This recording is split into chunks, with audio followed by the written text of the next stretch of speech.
Сәлеметсіңдер ме оқушылар? Бүгінгі сабақтың тақырыбы қожа мектепте.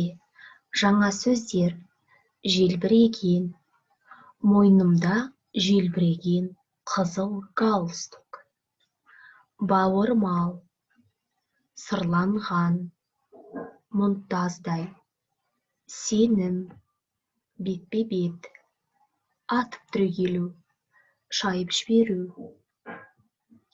Тыңдалым оқылым тапсырмасы. 3-ші тапсырма. 45-ші бет. Мәтінді тыңда, түсініп оқы. Бүгін сентябрьдің 1-і. Партадағы солдаттай жаңа формамды қаттып киіп, мектепке келе жатырмын. Қолымда су жаңа портфель, мойнымда желбіреген қызыл галстук. Мектепке кірдім. 1-ші класстан бастап оқып келе жатқан осы мектеп маған туған анамдай ыстықта бауырмал. Жаңадан сырланған мұнтаздай еден, терезе жадырап күліп тұрған тәрізді. Мынау біздің класс. Әлі ешкім келе қоймаған түрі бар. Орынды қай жерден алсам екен деп біраз ойланып тұрдым. Мұғалімнің қарсы алдына отырсам қалай болады? Жоқ, одан да ең арты тиімді. Сабақ зеріктіріп жібергенде партаны ашып қойып, кітап оқып отыруыңа немесе өлең жазуыңа болады. Бірақ әдетте артқы парталарға сабақты нашар үлгеретін балалар әуес келеді. Өзіне сенімі күштілер қасқайып алдында отырады немене? Мен солардан кеммін бе? Ең алға мұғаліммен бетпе-бет отырайын деген шешімге келдім.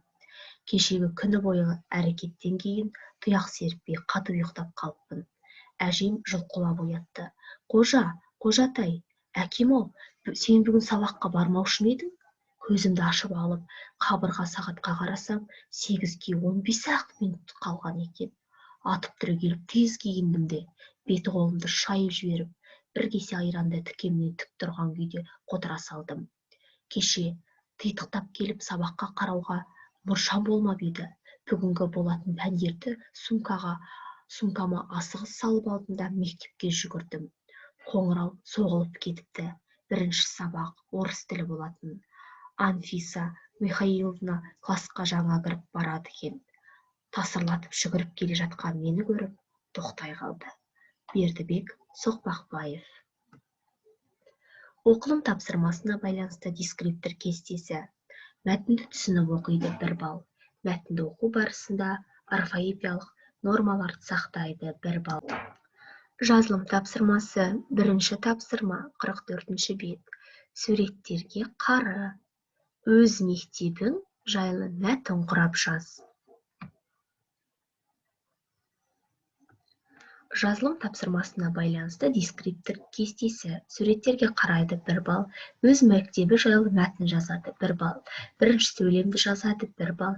2-ші сөйлемді жазады 1 балл. 3-ші сөйлемді жазады 1 балл.